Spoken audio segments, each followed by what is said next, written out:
اس جمعے کو ہمارے آپ کے لیے اصلی جمعہ بنا دیں۔ جو جمعے کے تقاضے ہیں، جمعے کے آداب ہیں اور جمعے کے دن کو گزارنے کا طریقہ ہے، اس سے متعلق جو تعلیمات ہیں، اللہ کرے آج ہمارے لیے جمعہ وہ ہو جس کو ہم اس کی تعلیمات کے مطابق گزاریں۔ بار بار عرض کرتا ہوں، یاد دلاتا ہوں، اپنے آپ سے بھی کہتا ہوں، صبح و شام کا ہو جانا اور اسی طرح سے دن کو بغیر کسی سوچ بچار کے گزارنا، اس کو دنوں کا گزارنا نہیں کہتے۔ وہ تو میں اور آپ اگر نہ بھی چاہیں گے تب بھی دن گزرتے رہیں گے، میرے آپ کے چاہنے سے وہ رکنے والے نہیں۔ اللہ کے اچھے بندے وہ جانے جاتے ہیں جو ایک ایک دن کو سوچ کر گزارے، رمضان کو رمضان کے طریقے پر، عید کو عید کے طریقے پر، قربانی کے ایام کو قربانی کے طریقے پر اور جمعے کے دن کو جمعے کے طریقے پر۔ بہت آسان ہے، اگر کوئی اللہ کا بندہ جمعے کے دن چلتے پھرتے زیادہ درود شریف پڑھے، اس نے جمعے کا ایک حق ادا کرنے کی کوشش کی۔ کوئی مشکل کام نہیں، گھر سے آتے ہیں، گھر کو جاتے ہیں، راستے میں پڑھتے ہوئے چلے جائیں، صلی اللہ علیہ وسلم، صلی اللہ علی النبی الامی۔ اللہ کے رسول کی محبت نصیب ہوں گی، گناہ بھی معاف ہوں گے، نیکیاں بھی ملیں گی اور اللہ کی رحمتیں بھی نازل ہوں گی۔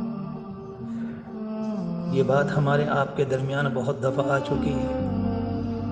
اس دنیا میں دین اسلام سب سے زیادہ آسان ہے۔ یوں تو زندگی گزارنے کے لوگوں نے بہت سے طریقے بنا رکھے، لیکن ان پر کوئی عمل نہیں کرتا ہے، اور اگر کوئی عمل کرنا چاہے تو تب بھی نہ کر سکے۔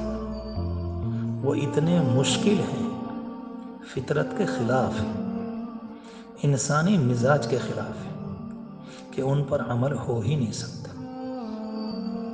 اور سمجھ میں آنے والی بات یہ ہے کہ وہ انسانوں کے بنائے ہوئے ہیں،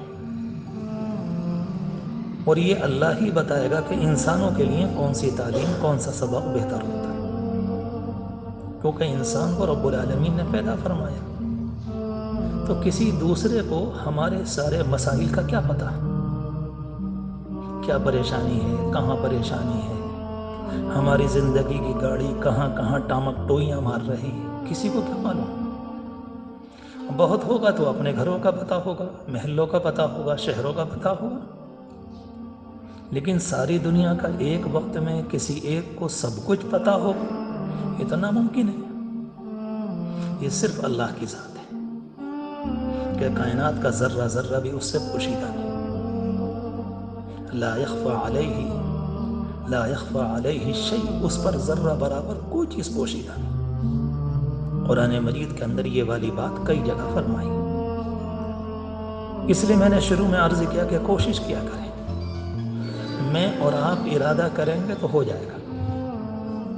اگر یہ سوچیں گے کہ زندگی میں خود بخود ہو جائے، کبھی نہیں ہوگا۔ یہ دنیا اللہ نے کرنے کی بنائی ہے، خود بخود ہونے کی نہیں بنائی۔ خود بخود جو نظام چلتا ہے وہ تو اللہ کا بنایا ہوا ہے، اس میں ہمارا آپ کا کوئی دخل نہیں۔ سورج کا آنا، ہواؤں کا آنا، چاند کا آنا، موسم کا آنا، اس میں اور آپ کچھ نہیں کر سکتے، لیکن میری اور آپ کی زندگی اس کو اچھا کرنے کے لیے کرنا پڑتا ہے۔ یہ سوچنا کہ جب بڑھاپا آئے گا ہم خود بخود اچھے ہو جائیں گے اور اللہ کے متقی بندے بن کر دنیا سے جائیں گے، مسجد میں کہہ رہا ہوں، کیے بغیر کبھی نہیں ہوگا، کبھی نہیں ہوگا۔ وہ انسان غفلت میں ہے، دھوکے میں ہے اور گندی زندگی گزار رہا ہے جو یہ سوچے کہ جب بوڑھا ہوں گا تو اچھا ہوگا۔ اگر دین اتنا آسان تھا تو پھر صحابہ کرام کو قربانیاں دینے کی کیا ضرورت تھی؟ وہ بھی سب یہی سوچ کے بیٹھ جاتے کہ چلو ابھی دین آیا ہے، آگے چل کر اچھے ہو جائیں گے، نماز نہ پڑھیں اچھے ہو جائیں گے، نبی کی بات کو تسلیم نہ کریں اچھے ہو جائیں گے، قرآن کو نہ لیں اچھے ہو جائیں گے۔ عجیب سی کہانی، اسے کون مانے گا؟ اور اللہ کے رسول علیہ السلام نے محنت کر کے، اور میرے عزیزوں ان سے محنت کروا کر، اگر صحیح جملہ بولوں، آزمائشوں کی چکی میں پیس کر، تب جا کر اللہ نے انہیں سونے کا بنایا تھا۔ ہمیں اس راہ کی تلاش ہے کہ پھولوں کی سیج سے ہوتے ہوئے جنت میں چلے جائیں۔ اللہ کہتا ہے یہ راستہ نہیں۔ ام حسبتم ان تدخلوا الجنت ولما یأتکم مثل الذین خلو من قبلکم، تم یہ سمجھتے ہو کہ بس ایسے ہی جنت میں داخل ہو جاؤ اور وہ والے حالات تمہارے اوپر نہ آئیں جو پہلے والوں پر آئے تھے؟ نہیں، ایسا نہیں۔ نبی سے زیادہ وقت میں معزز کوئی نہیں ہوتا، اللہ کا مقرب بندہ کوئی نہیں ہوتا، اللہ کا قریبی بندہ کوئی نہیں ہوتا۔ جب نبی اپنے زمانے میں ہوتے ہیں، حالات اتنے خطرناک آتے ہیں کہ کبھی کبھی وقت کا نبی بھی اللہ کے سامنے پکار اٹھتا ہے، متی نصر اللہ، اے اللہ مدد کب آئے گی؟ اور سب کچھ اللہ کے سامنے ہوتا ہے۔ میں نے یہ بات اس لیے عرض کی، ہر جمعے کو اچھا گزارنے کی کوشش کریں، ورنہ اس کے بغیر کہانی کیسے ہوگی؟ ورنہ حالات تو میرے اور آپ کے سامنے آ رہے ہیں، اور روزانہ ایسی خبریں آتی ہیں جس سے دل چکنا چور ہو جاتا ہے۔ کچھ اللہ کے بندے وہ ہیں جنہوں نے اپنے دلوں کو امت کے حالات سے جوڑا ہے کہ امت پر کیا گزر رہی ہے۔ کچھ وہ ہیں جنہوں نے اپنے حالات کو اپنے پیٹ سے جوڑا ہے، کہتے ہیں انہیں ہمیں نہیں معلوم، ہمارا کاروبار ٹھیک ہو بس آگے چلو، ہمیں کھانے پینے کو ملے۔ ابھی کچھ دن پہلے ایک صاحب آئے، کہنے لگے میری دکان میں روزانہ 70,000 روپے کی آمدنی تھی، اب ایک ہفتے سے تقریباً 25 کی رہ گئی، ایسا لگتا ہے کسی نے کچھ کرا دیا ہے۔ آپ سوچیں، اب وہ شیطان نے ادھر کی پٹی پڑھا دی، کہیں توبہ نہ کر لے۔ اگر ان کی 70,000 روپے کی ہوتی رہے تو سب کچھ ٹھیک ہے، اگر 25 کی ہو گئی تو کسی نے کچھ کرا دیا۔ وہ بیچارہ شریف تھا کہ اپنی بات کو کہہ بیٹھا، ورنہ ہماری اکثریت کا یہی حال ہے۔ اگر کھانا پانا ٹھیک سے مل رہا ہے تو اس کا مطلب ہے کہ اللہ راضی ہے، سب ٹھیک ہے، حالانکہ اس تنہا کو گزارنے کو نہیں کہتے۔ اللہ تبارک و تعالی نے اپنے بندوں کے لیے اس نظام کو پسند نہیں کیا۔ میں جو بات عرض کرنا چاہ رہا تھا کہ اللہ تبارک و تعالی نے حضور پاک علیہ السلام کے ذریعے ہماری اور آپ کی بہت سی چیزوں میں، بلکہ پوری زندگی میں ایک رہنمائی فرمائی، اور آپ نے ہمیں دن رات اعمال کے کرنے اور ان کا جو رزلٹ ہے اس کو بھی بتلایا اور آنے والے نتیجے کو بھی بتلایا۔ ہم اور آپ جانتے ہیں کہ اللہ کے رسول علیہ السلام جو بات ارشاد فرما دیں وہ حدیث کہلاتی ہے۔ قرآن کی آیتیں تو قرآن کی آیتیں سب جانتے ہیں کہ قرآن مجید میں آیات ہیں، اللہ کا حکم ہے، یہ اللہ کی کتاب ہے، یہ حضور پاک علیہ السلام کی طرف سے تیار کی ہوئی نہیں۔ اللہ کے نبی کو بھی حق نہیں کہ اس میں ایک زبر زیر کا اپنی طرف سے اضافہ کرے۔ اللہ کے نبی پاک نے، وہ کتاب اللہ کے نبی کی نہیں ہے، وہ کتاب تو اللہ کی ہے، اور قرآن نے اعلان کرایا ہے کہ آپ کہیے لوگوں سے کہ میں اپنی طرف سے اس میں تبدیلی نہیں کر سکتا۔ اور موٹی سی بات ہے سمجھ میں آنے والی، خالق کے کتاب میں مخلوق کو کیا حق پہنچتا ہے؟ نہ تو اللہ کے رسول علیہ السلام ایسا کرنے والے تھے، نہ ایسا کبھی ارادہ، پاک ذات تھی، مگر بات کی اہمیت کو جتلانے کے لیے سب سے بڑے سے کہا جاتا ہے اے نبی آپ کہو، تاکہ دنیا کے لوگ سمجھیں گے جب نبی کو حق نہیں تو ہمیں کیا حق ہے، یہ مطلب ہوتا ہے۔ ورنہ اللہ کے رسول علیہ السلام نے کب ارادہ کیا،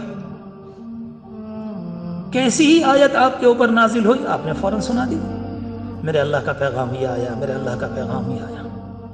بعض آیتیں تو اتنی خطرناک ہیں کہ سچی بات ہے اس زمانے میں ہم جیسے گناہ گاروں کو ترجمہ کرتے ہوئے لرز آتا ہے، سچ کہتا ہوں آپ سے۔ مگر یہ اللہ کے رسول کا کمال تھا کہ جیسی آیت آئی انسانوں کو ویسے ہی پڑھ کے سنا دی کہ میرے اللہ نے مجھ سے یہ کہا. غصے کی آیتیں بھی جس میں اللہ کا جلال بھرا ہوا ہے، انسانوں سے نہیں، خود حضور پاک علیہ السلام سے. آپ ذرا سوچیں کتنی پیاری ذات ہے اللہ کے رسول علیہ السلام کی اللہ کے دربار میں، اور پھر رب العالمین اس طریقے سے باتیں کر رہا ہے اپنے نبی سے. آپ سوچ لیں، یہ بتانے کے لیے اللہ اللہ ہے اور نبی نبی ہے. اللہ کے رسول علیہ السلام جب اپنی زبان مبارک سے کچھ فرما دیں یا آپ کچھ کوئی عمل کر کے دکھلا دیں، یہ سب حدیثیں کہلاتی ہیں. آپ نے کسی چیز کو دیکھا، کچھ فرمایا، حدیث ہے. کہیں بازار میں جا رہے ہیں، کسی سے کچھ فرمایا، یہ حدیث ہے. پانی پیا، اس کے بعد یہ دعا پڑھی کہ یہ حدیث ہے. اور یہ ساری چیزیں امت کی رہنمائی کے لیے ہو رہی تھیں. امت تیار بھی ہو رہی تھی اور قیامت تک کے لیے امت کے لیے سبق بھی تیار ہو رہا تھا. اپنے سامنے والوں کو عمل کر کے بتلانا اور قیامت تک کے لیے زندگی گزارنے کے لیے کتاب کو مرتب کروانا، کہ صحابہ کی پوری زندگی ایک کتاب تھی. بالکل اسی طرح سے جیسے آپ کا فرمانا، آپ کا عمل، آپ کا سوچنا، آپ کا بولنا، آپ کا سونا، آپ کی ایک ایک صفت، یہ سب حدیث کہلاتی. اور اللہ کے رسول علیہ السلام مختلف طریقے پر طرح طرح سے امت کی رہنمائی فرما. کوئی موقع ضائع نہیں جانے دیتے، کسی طرح سے انسانوں کے دل میں بات آ جائے. آپ کی نگاہ رہتی تھی کہ کون سا وقت ہے کہ لوگ بات کے لینے کے موڈ میں ہیں. جبکہ صحابہ کرام کا تو معاملہ ہی الگ تھا. وہ مجمع اور رب العالمین کی طرف سے اسپیشل تیار کیا گیا تھا آپ کے لیے. شروع میں کچھ مشقتیں آئیں، مگر جب آنکھوں سے پردے اٹھ گئے اور لوگوں نے جان لیا کہ یہ اللہ کا بندہ کیا ہے، پھر تو دل نکال کے رکھ دیے. پرانے زمانے کی وجہ سے کچھ آڑ تھی، لوگ نبیوں سے واقف نہیں تھے، تاریخ سے واقف نہیں تھے، نبی کو آئے ہوئے زمانہ گزر گیا. میں آپ سے معلوم کروں کہ عالم دین کیا ہوتا ہے، آپ 2 منٹ میں بتا دیں گے، کیونکہ آپ کے محلے میں، آپ کی گلی میں، آپ کے شہر میں. مگر اللہ کی طرف سے نبی کے آ جانے کے بعد وقت گزر چکا تھا، تقریباً 5 صدیاں. لوگوں کے ذہن و دماغ سے بات نکل گئی. ہمارے آپ کے ہاں تو حدیث کا جال ہے، قرآن کے حلقے ہیں، مسجدیں ہیں، جماعت کا نظام ہے، مسجدوں میں کتابیں پڑھ کر سنائی جاتی ہیں. گویا کہ بے شمار طریقے ہیں جو ہماری تربیت کے لیے اللہ کی طرف سے ایک تقدیر ہے، بندوں کے دل میں ڈالا گیا ہے کہ تم یہ کام کرنا. ان سب کے ہوتے ہوئے تو ہم اور آپ اتنے دور ہیں. آپ ذرا ان کو معلوم کریں، ان بیچاروں کو تو یہی پتہ نہیں تھا کیا دین ہوتا ہے، کیا مقصود ہے، اللہ کیا چاہتا ہے، انسانوں کی تربیت کس کو کہتے ہیں، کیا ہم انسان نہیں ہیں تو صحیح.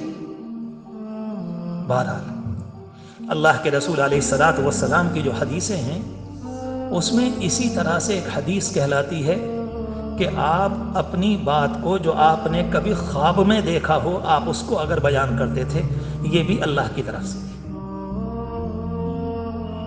اللہ کی طرف سے جو فرشتہ آپ کو آ کر بات دیتا تھا. ہمارے جوانوں کو موٹی موٹی بات معلوم ہونی چاہیے، دل میں بیٹھا ہو اس بات کو.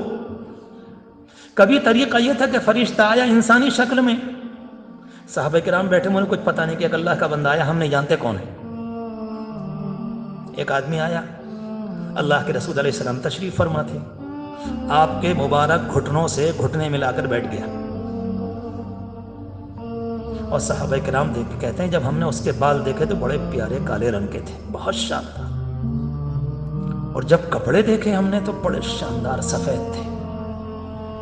لگ ایسا رہا تھا کہ دور سے آیا، مگر کپڑوں کی سفیدی بتلا رہی تھی کہ کوئی سفر سے دور سے نہیں آیا. اگر دور سے آیا تو دھول سے اٹا ہوا ہوتا. لیکن عجیب بات ہے، اگر کوئی اجنبی ہے تو احترام سے آ کر بیٹھتا، معلوم کرتا کون نبی ہیں، میں کچھ پوچھنے آیا ہوں. نہیں، وہ تو اللہ کا بندہ گھٹنے سے گھٹنے ملا کر بیٹھ گیا، اور پھر اس کے بعد یوں کر کے ہاتھ مارا آپ کے مبارک اس پر. کہا بتائیے ایمان کس کو کہتے ہیں؟ اللہ کے رسول علیہ السلام نے فرمایا ان تؤمن باللہ و ملائکتہ و کتبہ و رسلہ، تم اللہ کو یقین کے ساتھ مانو، فرشتوں کو مانو، اللہ کے رسولوں کو مانو، اللہ کی کتاب کو مانو۔ سوال کیا، اور جب آپ نے سوال کا جواب دیا تو حدیث شریف میں آتا ہے وہ آدمی کہتا ہے آپ نے ٹھیک کہا، درست کہا۔ صحابہ کرام کہتے ہیں عجیب بات ہے، اگر معلوم نہیں تھا تو سوال کیوں کیا؟ اور آپ بعد میں یہ کہتے ہیں کہ نہیں بالکل سچ فرمایا، تو اس کا مطلب ہے کہ آپ کو معلوم تھا، جب معلوم تھا تو پوچھا کیوں؟ کہتے ہیں عجیب سوال کرنے والا ہے۔ ایک بات معلوم کی، پھر پوچھا اسی اللہ کے بندے نے اسلام کسے کہتے ہیں؟ اس طرح کے مختلف سوال۔ مجھے اس حدیث کو لمبے سے بیان نہیں کرنا، ایک بات سمجھانی تھی کہ کبھی کبھی اللہ کی طرف سے رب العالمین کا پیغام اس طرح سے آتا تھا کہ فرشتہ انسانی شکل میں آتا تھا، کبھی کبھی ایسا ہوتا کہ رب العالمین کی طرف سے کوئی بات دل میں ڈال دی گئی اور اللہ کے رسول کے دل میں آ گئی، یہ بھی ایک طریقہ تھا۔ کبھی فرشتہ اپنی اصلی شکل میں آتا تھا جو فرشتوں کی شکل ہے۔ اللہ کے رسول علیہ السلام نے ایک موقع پر جبریل امین سے درخواست کی، کہا جبریل میں آپ کی اصلی شکل دیکھنا چاہتا ہوں۔ حدیث شریف میں آیا جب وہ اصلی شکل میں سامنے آئے تو دنیا کا یہ پیچھے کا حصہ، ان کے پیچھے کی دنیا پوری چھپ گئی۔ کیا وجود ہے فرشتوں کا! بہرحال یہ طریقے تھے حضور پاک علیہ السلام پر وحی کے آنے۔ وہ جو دیہات کے آدمی آئے تھے انہوں نے سوال جواب کی، جب چلے گئے تب اللہ کے رسول علیہ السلام نے فرمایا اگر کوئی آدمی چاہے تو وہ دیکھ لے، یہ جبریل تھے جو تمہیں دین کی تعلیم دینے آئے تھے۔ سوال تو مجھ سے کر رہے تھے مگر جتنے صحابہ تھے تعلیم ان کو دی جاتی تھی۔ اسی میں ایک طریقہ یہ بھی تھا کہ کبھی کبھی حضور پاک علیہ السلام کے سونے کے حال میں آپ کو کوئی خواب نظر آتا اور آپ صحابہ کرام سے اس خواب کو بیان فرماتے۔ اس بات کو حقیقت سے لینا چاہیے کہ ہے کیا، کہ رب العالمین نے اپنے نبی تک اپنے پیغام کو پہنچانے کے کتنے طریقے دیے۔ میرے پیاروں، میرے جوانوں، میں آپ سے کہہ رہا ہوں جس زمانے میں جی رہے ہو آپ کو پتہ نہیں آپ پر ہزاروں حملے ہیں بددینی کے، دہریت کے، مرتد بنانے کے، اسلام سے بیزار کرنے کے، اور حضور پاک علیہ السلام کی ذات عالی کی محبت آپ کے دل سے نکال دی۔ جو اس زمانے میں کم وقت موبائل آ گیا نا، اس نے تو ستیہ ناش کر دیا۔ اب تو ہر ایک نے یوں کھولا یوں پڑھ لیا، یوں کھولا یوں۔ آپ ذرا سوچو تو صحیح، ان کا مسئلہ 5 منٹ میں حل ہو گیا۔ جاؤ کبھی سہارنپور جاؤ، کبھی دارالعلوم دیوبند جاؤ، کسی بڑے مدرسے میں جاؤ، اور جو آدمی بخاری شریف 40 سال سے پڑھا رہا ہے جب اس کے کمرے میں جاؤ گے نا تو اگر اتنا بڑا کمرہ ہوگا تو سب کتابوں سے بھرا ہوا ہے۔ انہیں صبح کو بخاری شریف کے 3 پیج پڑھانے ہیں اور یہ 40 سال سے اس کتاب کو پڑھا رہے ہیں، مگر کم از کم اس بخاری شریف کو 4 گھنٹے 5 گھنٹے دیکھ کر پڑھائیں گے یہ 3 پیج، اور یہ صاحب یوں دیکھ لیں گے، اور پورے محدث کے باپ ہیں، ملتے ہیں ماشاءاللہ روزانہ۔ میں یہی کہتا ہوں اللہ میں تمہیں سلامت رکھے۔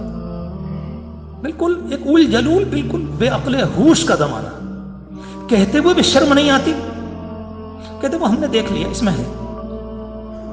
اس سے شاندار بات کہ ان مدرسوں میں تالے ڈالو، ان محدثین کو بھگاؤ گھروں کو، جاؤ جاؤ بھاگو یہاں سے، اب تو موبائل آ گیا، اب کیا ضرورت ہے، ہم خود ہی مسئلے کو حل کر لیں گے۔ اگر کہانی اتنی آسان ہوتی تو لٹیا نہ ڈوبی ہوتی، یہ دن دیکھنے کو نہ ملتے جو تم نے دین کا ستیہ ناش کیا۔ یہ بات میں نے بیچ میں عرض کی۔ ایک طریقہ تھا کہ حضور پاک علیہ السلام کے دل میں رب العالمین خواب میں بات ڈالتا، اور آپ صبح کو اٹھنے کے بعد کبھی کبھی فجر کی نماز کے بعد صحابہ کرام کے سامنے بیان فرماتے۔ مزاج مبارک تھا، آپ کبھی کبھی لوگوں سے معلوم کرتے بھائی کسی نے کوئی خواب تو نہیں دیکھا ہے، تو صحابہ کرام میں اگر کسی نے دیکھا ہوتا تو بتا دیتے، اور آپ خواب کی تعبیر جو دیا کرتے تھے بڑی پیاری۔ کوئی اچھا خواب آیا تو آپ ادھر سے جواب دیتے تھے اللہ خوشیوں کے دن دکھلائے، اللہ پریشانیوں سے محفوظ فرمائے، بس اللہ ہماری تمہاری حفاظت فرمائے۔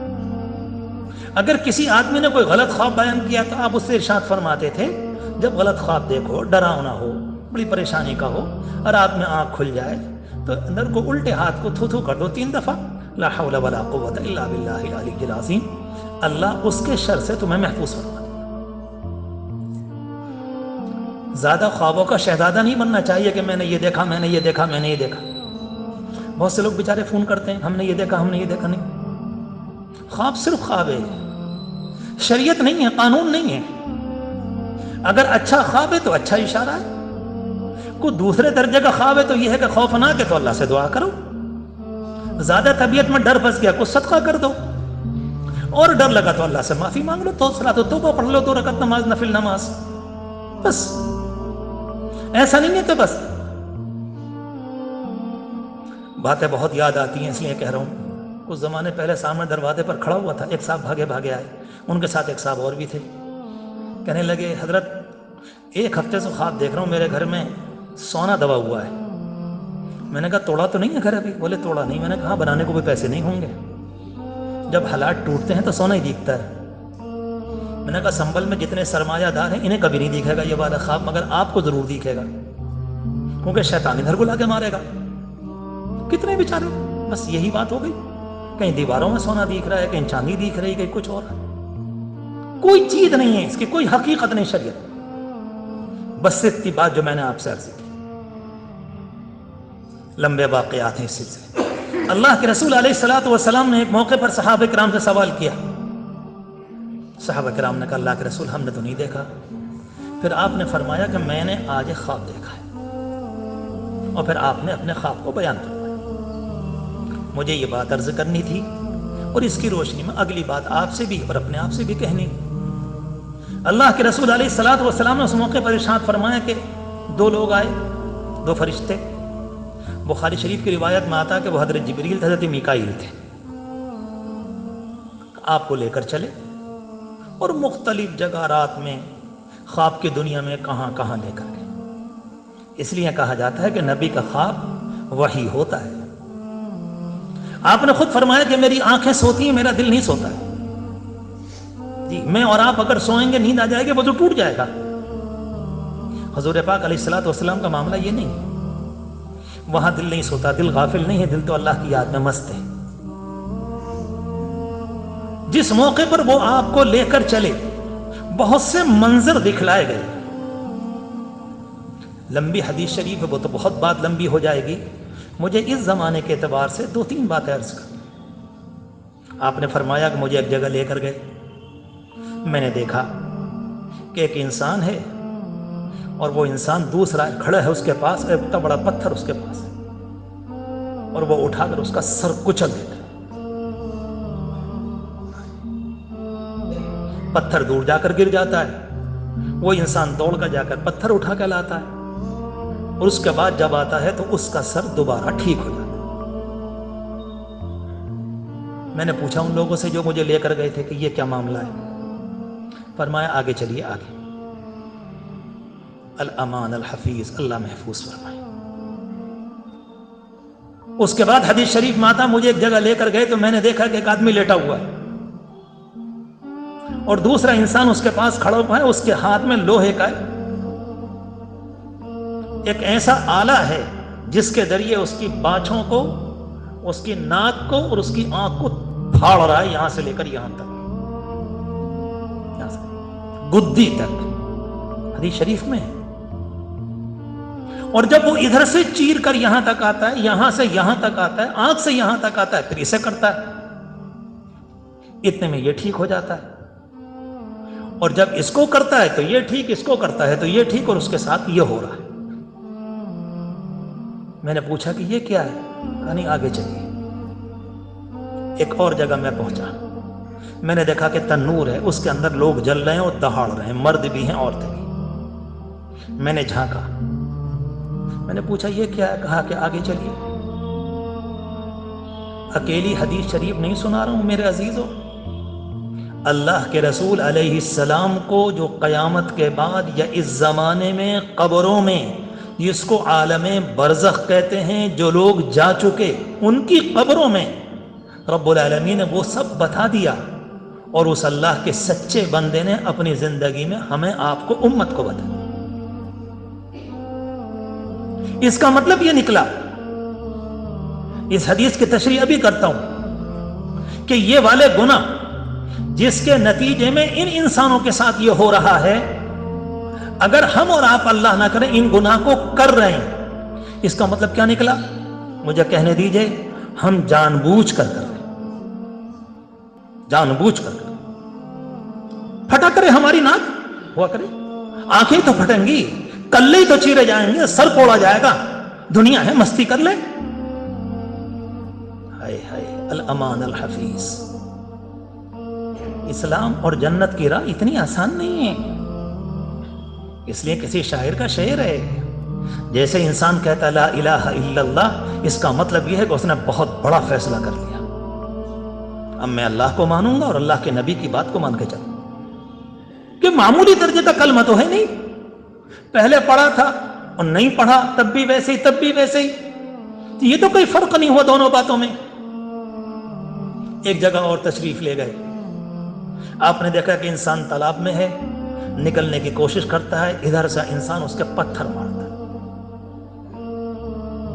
بہرحال آگے جانے کے بعد آپ کے سامنے جب حقیقتوں کو کھولا گیا تو اس موقع پر آپ کو جواب ملا کہ وہ پہلا آدمی جو تھا جس کے سر کو چیرا جا رہا تھا، وہ عالم تھا، قرآن کو جانتا تھا، تعلیم اسلامی سے واقف تھا، مگر نماز کے لیے فجر میں اٹھتا نہیں تھا۔ میرے پیارو، ایک ایک جملے پر غور کرو، اسے میلاد مت بناؤ کہ وہ 400 روپے بلائے شام کو، میلاد پڑھ دی، وہ اپنے گھر، نہ اسے معلوم کیا ہوا نہ اس آنے والے کو معلوم کیا، اسے میلاد مت بناؤ۔ اگر میں آپ کے ساتھ دھوکہ کر رہا ہوں تو میرے سامنے بات آئے گی، اگر آپ اپنا وقت ضائع کر رہے ہیں تو آپ کے سامنے کہانی آئے گی۔ ایک انسان وہ ہے جسے سب کچھ معلوم ہے، اور ایک انسان وہ ہے جسے کچھ نہیں معلوم۔ اس دنیا کے اندر سینکڑوں لاکھوں انسان ہیں جنہیں کچھ نہیں معلوم۔ کیوں نہیں معلوم؟ ہو سکتا ہے تعصب کی بنیاد پر، ہو سکتا ہے اسلام دشمنی کی بنیاد پر، ہو سکتا ہے جہالت کی بنیاد پر، ہو سکتا ہے غفلت کی بنیاد پر، ہو سکتا ہے دین سے دوری کی بنیاد پر، ہو سکتا ہے کہ دنیا کے کسی ایسے کونے علاقے میں بس گئے کہ جہاں تک کوئی اللہ کا بندہ اپنی بات کو نہ پہنچا سکا۔ ہو سکتا ہے، کیوں نہیں ہو سکتا؟ لیکن بات تو ان کی چل رہی جنہیں سب کچھ معلوم ہے۔ اس میں ایسی کون سی بات ہے جو نہیں معلوم ہے؟ اور یہ صاحب کون ہیں جن کے کلے چیرے جا رہے ہیں، ناک پھاڑی جا رہی ہے، آنکھیں پھاڑی جا رہی ہیں؟ ارشاد فرمائے گا یہ وہ ہیں جو انسانوں میں اپنی زبان سے فتنہ برپا کرتا تھا اور لوگوں میں جھوٹا پروپیگنڈا کرتا تھا۔ ایک بات سنی، یہاں سے یہاں کو لگائی، ان سے سنی، یہاں سے یہاں کو لگائی، ان سے سنی، یہاں سے یہاں کو لگائی۔ دو، تیسری بات آپ کو بتلائی گئی کہ وہ لوگ جو تنور کے اندر تھے آگ کے، کا یہ زناکار مرد ہیں، یہ زناکار عورتیں۔ الامان الحفیظ، اللہ کی پناہ، اللہ کی پناہ۔ میرے پیاروں، مجھے کہنے دو، اس جرم نے تو اس زمانے میں کسی گلی کو نہ چھوڑا، کسی گلی کو نہ چھوڑا۔ صحیح بتا رہا ہوں آپ سے، اگر کوئی انسان اپنے عمل سے بچا ہوا بھی تو نگاہیں نہیں بچی ہوئی، نگاہ بچی ہوئی ہے تو ہاتھ نہیں بچے ہوئے، ہاتھ بچے ہیں تو کان نہ بچے، اور کان بچے ہوئے ہیں تو دل نہ بچے۔ ایسا لگتا ہے کہ اس کے بعد کوئی منزل ہی نہیں، بس اسی کو زندگی گزارو۔ یہ کون سی زندگی ملی؟ تین باتیں آپ کے سامنے، اور چوتھی بات جب آپ کے سامنے آئی تو آپ نے معلوم کیا کہ یہ کیا ہے؟ ارشاد فرمایا گا یہ وہ انسان ہے جو سود خور ہے، جو کھاتا تھا، یہ اس کا علاج ہے کہ تالاب سے نکلنے کی کوشش کرتا ہے اور اس کے سر کو مارا جاتا ہے۔ روایت تو آگے بہت لمبی، میں اس بات کو رک کر یہ بات عرض کروں، اللہ تعالیٰ نے نیکیاں بیان کی، ان کا عمل، ان کا نتیجہ بھی بیان کیا۔ ایک اللہ کا بندہ نمازوں کی پابندی کرتا ہے، یہ نماز کل میدان قیامت میں اس کی نجات کا ذریعہ بنے گی۔ ایک اللہ کا بندہ روزے رکھتا ہے، رب العالمین روزے داروں کو ایک خاص دروازے سے داخل کرے گا۔ ایک اللہ کا بندہ حج فرض ہے، حج کرتا ہے، حدیث شریف میں ہے کہ جب انسان یہ سچا حج کر کے لوٹ کر آئے گا، اس کے دل کی، اس کے جسم کی یہ پوزیشن ہوگی یہ بالکل ایسا پاک صاف ہو کر آئے گا جیسا کہ اپنی ماں کے پیٹ سے آج دنیا میں آیا، کوئی دھبا۔ یہ اعمال کے رزلٹ ہیں، نتیجے جو اللہ کے رسول علیہ السلام نے کھول کر بیان کیا۔ ایک چیز بھی آپ نے ایک بھی نہیں چھوڑی، ایک بھی۔ بخاری شریف کی حدیث میں آتا ہے ایک موقع پر ایک اتنا لمبا چوڑا کانٹا، کسی درخت کی شاخ کہہ لیں، کوئی لمبی ٹہنی کہہ لیں، کانٹوں والی تھی۔ ایک انسان نے یہ سوچ کر کاٹ کر پھینک دی کہ گزرنے والوں کو تکلیف دیتی ہے، لاؤ کاٹ دوں، کاٹ کر پھینک دی۔ حدیث شریف میں آتا کہ اس نے ایسے دل سے کاٹی تھی کہ اللہ نے اسی کے بدلے میں جنت دے دی، صرف ایک ٹہنی کے الگ کرنے کے بنیاد پر۔ اسلام میں کوئی چیز اس طرح کی نہیں ہے جس کا رزلٹ میرے اور آپ کے سامنے نہ ہو۔ جو مجھ سے کام کرایا جا رہا ہو، آپ صدقہ کیجئے، رزلٹ پتہ نہیں، غریب کی مدد کیجئے، رزلٹ کے پتہ نہیں۔ نہیں، اسلام نہیں ہے ایسا۔ جس طرح سے اللہ کے رسول علیہ الصلوۃ والسلام نے نیکیوں کے نتیجے کو بیان کیا، اسی طرح سے حضور پاک علیہ الصلوۃ والسلام نے برائیوں کے نتیجے کو بیان کیا۔ ان دونوں باتوں کا لازمی اثر ہے۔ اگر کوئی نیکیاں کرے گا، رب العالمین اسے بلا کی شاندار عافیتوں بھری زندگی دیتا ہے۔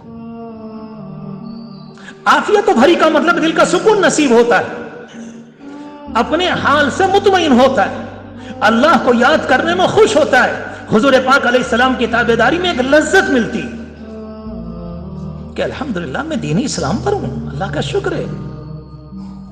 اور اگر کوئی آدمی بددینی کی زندگی گزارے، آپ سب میرے اپنے ہیں، میں کھل کر کہہ رہا ہوں، میرے جملے کو یاد رکھنا، خدا کی قسم اللہ کے نام پاک سے اسے وحشت ہونے لگتی، خطرناک جملہ۔ اگر آپ اس کے سامنے کوئی دین کی بات کریں تو ایسا لگتا ہے لرز رہا ہے کہ تم نے یہ کیا۔ اگر کبھی ڈرامہ دیکھنا ہو تو جاؤ شادیوں کا حال میں دیکھو، جہاں ناچ گانا ہو رہا، آپ جا کر کہہ دو کہ بھائی ذرا یہ انسانیت والی بات نہیں، امت کے حالات اچھے ہیں، تجھے ملائیت کی ساری باتیں یہیں کو رہ گئی تھی، جی دیکھ لیجیے آپ جا کر۔ اسے اللہ کے دین سے وحشت ہے۔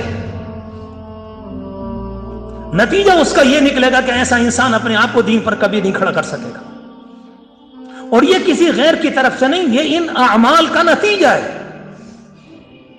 اگر بددینی ہوگی تو لازمی طور پر، میں تو کبھی کبھی اپنے عزیزوں سے کہا کرتا ہوں، اللہ نہ کرے سینکڑوں گناہ ہیں، اللہ تبارک و تعالیٰ کا نظام، انسان اگر معافی مانگے گا تو رب العالمین اپنے کرم سے معاف فرما دے گا۔ مگر کسی نے ماں باپ کو اگر پریشان کیا، حدیث شریف میں آتا، اللہ فرماتا ہے، اللہ کے نبی علیہ السلام نے اطلاع دی ہے، رب العالمین اس دنیا میں توڑ کر رکھ دے گا، سڑا سڑا کر مارتا ہے۔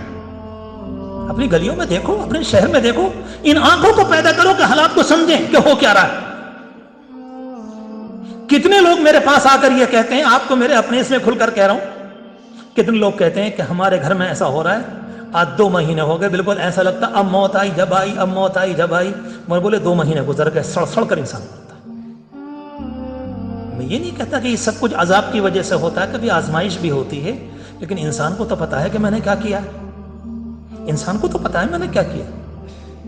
اگر کسی نادانی میں کسی سے یہ والا گناہ ہوا ہو، اپنے آنے سے پہلے، اپنے وقت کے آنے سے پہلے اللہ کو منا لو، اللہ سے معافی مانگ لو، اس کے علاوہ کوئی راستہ نہیں، اس کے علاوہ کوئی راستہ نہیں۔ اللہ تبارک و تعالیٰ نے ہمیں اور آپ کو دین اسلام دیا ہے، بڑا پیارا دین ہے، اس کی اچھائیاں بھی سامنے، اگر کوئی برا کرے گا اس کا رزلٹ بھی ہمارے اور آپ کے سامنے۔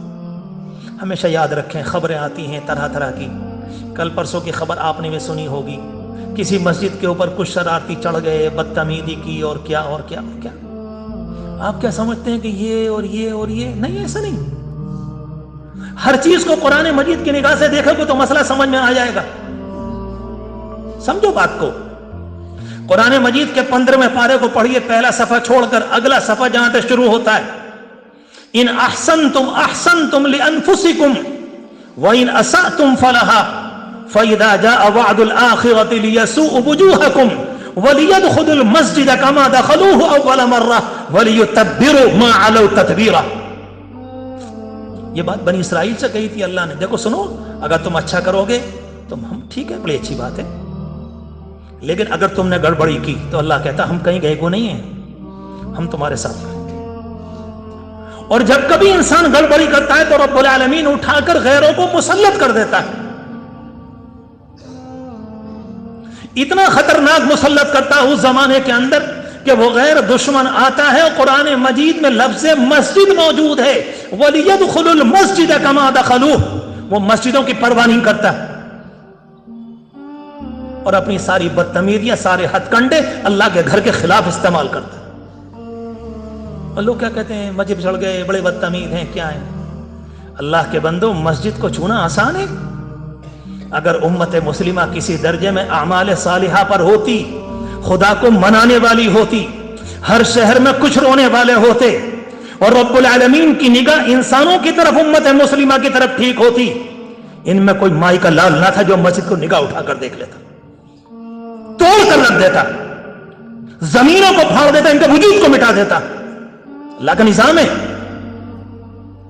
ایک ابرہہ کا لشکر آیا ہے یمن سے حضور پاک علیہ الصلوۃ والسلام کے دادا کے زمانے میں, اور اس نے ارادہ کیا ہے کہ میں اللہ کے گھر کو توڑوں گا, برباد کروں گا, اس کو خراب کروں گا, اس کو ویران کروں گا. آپ کے دادا کے یقین کا حال یہ ہے, انہیں معلوم تھا لمبا چوڑا لشکر آ رہا ہے, کعبۃ اللہ کے دروازے پر آئے, اس کی کنڈی کو پکڑا, اور ان کے اس زمانے کے نظام کے مطابق کنڈی پکڑ کر یہ کہنے لگے کہ اللہ یہ تیرا گھر ہے, تو جان, اگر تو چاہے تو بچا, اور چلے گئے پہاڑوں میں. تاریخ بتاتی ہے کہ مکے کے رہنے والے پہاڑوں پہ سے دیکھ رہے تھے. کیا ارادہ؟ ایک دشمن کا ارادہ. اس نے ارادہ کیا, پھر جو رب العالمین نے فوج بھیجی ہے, چتھاڑے اڑا دیے. کس دنیا میں جی رہے ہو؟ ہم اور آپ یہ سکتے ہیں کہ ساری باتوں کے باوجود کوئی تبدیلی, کوئی بدلاؤ, کوئی بات نہیں, اور مسجدیں محفوظ رہیں. لا قدر اللہ, لا قدر اللہ, خدا کی پناہ, اگر یہ حال رہا, کہنے دو خاتم بدہن, خدا کرے کبھی نہ ہو یہ مسجد بھی محفوظ نہ رہ سکے کہ جہاں میں اور آپ بیٹھے. یہ قرآن کی آیتیں ہیں, مت مانو, نہ میں مانوں نہ آپ مانیں. بس ایک جمعہ ہے, آئے جمعہ پڑھ لیا چلے گئے, آئے جمعہ پڑھ لیا چلے گئے, اس کے علاوہ تو ہمیں نہیں معلوم. میرے پیاروں, اپنے دل کو بڑا کرو, اپنی ذمہ داریوں کو سمجھو, اپنے گھر میں نماز کا ماحول قائم کرو, اپنے آپ کو قرآن پر لے کر آؤ, حضور پاک علیہ السلام کے دین کو سمجھاؤ, اور اپنے بچوں کو یہ بات بتلاؤ, دیکھو اس عمل کا نتیجہ یہ ہے, اس کا یہ ہے, اس کا یہ ہے, اس کا یہ ہے. اگر تم نے اس کام کو نہیں کیا تو اللہ کے ہاں یہ رزلٹ آ کر رہے گا. اللہ تبارک و تعالی ہماری حفاظت فرمائے, امت کی حفاظت فرمائے, ہم سب کو شعور نصیب فرمائے. یہ ساری باتیں اس لیے نہیں ہوا کرتی ہم اپنے جوانوں کا دل توڑیں. یہ ساری باتیں اس لیے ہیں کہ دین کی حقیقت سامنے آئے, ہم سمجھیں. دین وہ نہیں ہے جو تنہا میں نے اور آپ نے مان لیا, دین وہ ہے جو حضور پاک علیہ السلام نے بیان کیا, جو قرآن مجید میں تفصیل کے ساتھ موجود ہے. ایک ایک بات پر غور کریں. یہ معمولی بات نہیں ہوتی, کسی ایک نے مسجد کے ساتھ یہ کیا اور یہ کیا اور یہ کیا. اس سے پہلے جو ہو چکا ہے, ایک دفعہ اور بھی دہلی میں ہو چکا ہے, ایک جگہ کہیں اور بھی ہو چکا ہے. پورے اطمینان سے کہہ رہا ہوں, قرآن کی روشنی میں کہہ رہا ہوں, حضور پاک علیہ الصلوۃ والسلام کے لائے ہوئے سچے دین کی روشنی میں کہہ رہا ہوں. جتنا میرے اور آپ کے سامنے چمکتا ہوا سورج ہے, میرے اور آپ کے سامنے چاند ہوتا ہے, میرے آپ کے سامنے یہ چمکتا ہوا نظام ہے, میرے اور آپ کے سامنے یہ زمین اور آسمانوں کی بلندی ہے, اللہ کی قسم, اللہ کا دین اس سے بھی سچا ہے, اور اللہ کے وعدے اس سے بھی سچے ہیں. لازمی طور پر دل کو توڑنے کا مسئلہ نہیں, صرف اپنے آپ کے اندر تبدیلی کا مسئلہ ہے. کوئی انسان یہ کہنے لگے بھئی اکیلے مجھ سے کیا ہوتا ہے, کسی کو تو چراغ جلانا پڑے گا, چراغ سے چراغ جلا کرتا ہے. کوئی انسان یہ کہنے لگا اکیلے میرے چراغ سے کیا ہوگا, ٹھیک ہے تم بھی مت جلاؤ, تو پھر تو اندھیرا ہی اندھیرا ہو جائے گا. نہیں, ایک جلے گا, دو جلے گا. اللہ کے رسول علیہ السلام نے جب دین کی دعوت دی تھی 1 2 3 4 5, اور پھر تو بہاریں آتی چلی گئیں, کیونکہ دین اسلام میں یہ خوشبو ہے, دین اسلام میں یہ مزہ ہے. کل کو میں پڑھ رہا تھا خبروں میں, آپ نے بھی پڑھا ہوگا, پھر اس کے بعد مجھے اسلامی تاریخیں یاد آ گئیں. کیا بیچاروں کے جذبات ہیں, انہیں کچھ پتہ نہیں ہے, نہ دین میں انہیں کچھ بتایا گیا. ایک اسلام ہے جس زمانے کے اندر مصر فتح ہوا ہے, اور وہاں پر اسلام کے لوگ پہنچے ہیں, اور جا کر اسلام کی دعوت دی, اور وہاں کے لوگوں نے اسلام کو سینے سے لگایا اور لوگوں کو پیار دیا. اس زمانے کے اندر کسی انسان کے ڈنڈے سے یا اس کی برچی سے, جو عیسائیوں کی مورتی لگی ہوئی تھی, اس کی ایک آنکھ ٹوٹ گئی. لوگ ان کے امیر کے پاس آئے, صحابہ اکرام کی جو جماعت تھی, اور ان سے آ کر کہا, شکایت کی, اور انہوں نے یہ کہا کہ تمہارے ایک آدمی نے ہماری لگی ہوئی مورتی کی آنکھ توڑ دی، اس کا کچھ بدلہ ہونا چاہیے۔ بڑی اچھی بات کہی، کہا کہ ہمارا مذہب مورتی کا مذہب تو ہے نہیں، ہم تمہیں مورتی کہاں سے لا کے دیں؟ اس کے بدلے میں اگر تم میری آنکھ پھوڑنا چاہو تو پھوڑ لو۔ یہ اسلام ہے، یہ اسلام ہے، دنیا سوچ بھی نہیں سکتی وہ کسی کی عبادت گاہ پر ہاتھ اٹھانے کو، اسے ڈھانے کو اسلام کہے۔ اسلام کا یہ حال ہے جو میں نے آپ سے عرض کیا، اور یہ صحابہ کرام کے سچے واقعات ہیں۔ دعا کیا کرو اللہ تبارک و تعالی اسلام کی بہاریں لا دے، ایک مرتبہ پھر اس پورے ملک میں ایمان کی ہوائیں چلیں، قرآن کی ہوائیں چلیں، دین کی ہوائیں چلیں۔ رب العالمین اس کام کے لیے ہمیں، آپ کو اور ہماری نسلوں کو اور پوری امت کو قبول فرمائے۔ جو اللہ کے بندے ان میدانوں میں اترے ہوئے ہیں، اللہ ہمت اور شجاعت نصیب فرمائے۔ تمام مرحومین کے لیے دعا فرمائیں۔